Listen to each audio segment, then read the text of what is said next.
Bună tuturor, eu sunt Kitty White Blue și în acest videoclip aș vrea să fac un fel de selecție cu top 5 youtuberii mei preferați. Să începem. Locul 5, Max și altele. El face niște videoclipuri super mișto, sunt foarte șmechere, face videouri cu Minecraft, a făcut mai de mult GTA 5. Nu sunt sigur dacă mai face pentru că nu m-am uitat de mult la el și la canalul lui, doar că îmi plac foarte mult videourile lui și pot să spun că îl apreciez, este sincer, se comportă destul de frumos cu abonații lui, îi respectă și pe cei care le dau hate, el îi respectă pe aceea pentru că sunt tot, să spunem, niște abonați. Niște abonați mai răi, dar tot abonați.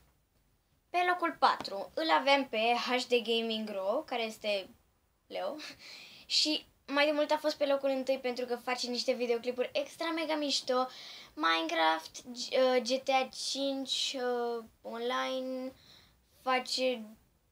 a făcut și Slither.io și diferite jocuri foarte amuzante, îl apreciez din toată inima mea.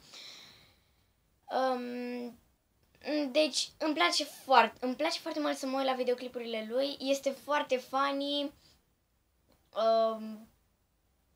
este un YouTuber foarte special pentru mine, pentru că el a fost primul YouTuber la care chiar mi-a plăcut să mă uit și la care m-ar interesa și să-l văd în realitate, să vorbesc despre cum e să fii YouTuber, despre chestii de genul, chiar dacă și eu știu cum e să fii YouTuber, e destul de mișto.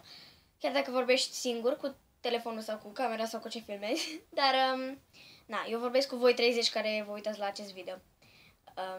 Deci, na. Pe locul 3 îl avem pe Xlader, face și el videouri cu Minecraft, GTA 5, habar n-am ce să mai spun pentru că face multe videouri, în special Minecraft. E singura serie de care se ocupă cel mai mult. CSGO, am uitat să menționez la toți se joacă CSGO, din câte știu. Dar joacă niște jocuri foarte amuzante, este un YouTuber foarte amuzant, râde cel puțin un minut în fiecare video, deci este inima mea. Nu neapărat, dar îmi place foarte mult să mă uit la videourile lui pentru că este ori foarte amuzant, ori, nu știu, spune o glumă și deja încep și să râd și, nu știu, doar că mă distrez foarte tare uitându-mă la cel puțin un video. Deci, da. Pe locul 2 îl avem pe Irafael, care... Rafa, dacă te uiți la video ăsta, bravo pentru 600.000 de abonați. Super. Pe locul 2 e Irafael.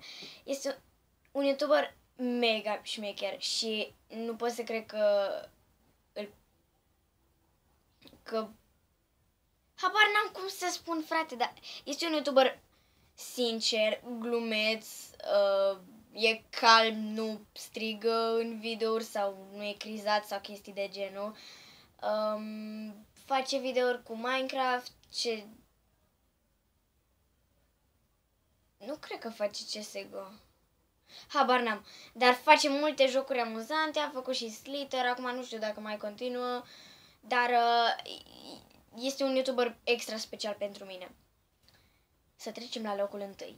Pe locul 1 îl avem pe... Pe locul 1 îl avem pe I Hate Pink. Este un YouTuber foarte special pentru mine. Este cel mai... are 300.000 de abonați, dar nu știu, e un YouTuber foarte special, e YouTuberul meu preferat ever.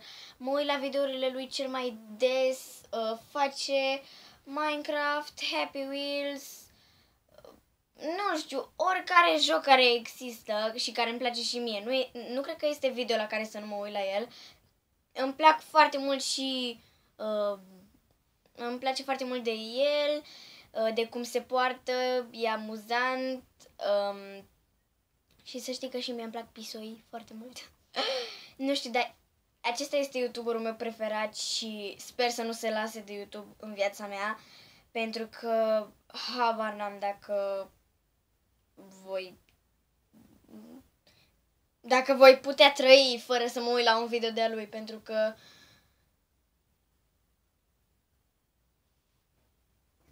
Puncte. Cam atât și cu acest videoclip, vă mulțumesc că l-ați urmărit și noi ne vom vedea în următorul video, care probabil nu știu ce o să fie, habar n-am. Dar numai că atât am vrut să spun, să fac un fel de mică selecție cu youtuberii mei preferați. Am mai mulți, de PewDiePie știu că n-am zis nimic, dar eu mă refeream la youtuberi de ăștia din România. Ăștia sunt preferații mei din România. În rest mai am mulți la care mă uit și care îmi plac din alte țări și chestii, dar aceștia sunt youtuberii mei preferați din România. Îi urmăresc de foarte mult timp, pe fiecare îi urmăresc cam de vreo 2 ani. Nu știu, habar n-am. Dar nu știu, baftă în continuare vouă 5 dacă vă uitați la acest video sau dacă ați auzit de el. Baftă în continuare și nu știu, sper să nu vă lăsați de YouTube niciodată și din partea mea tot respectul din lume. Cam atât și cu acest video, vă mulțumesc că l-ați vizionat și noi ne vom vedea data viitoare. Pa, pa!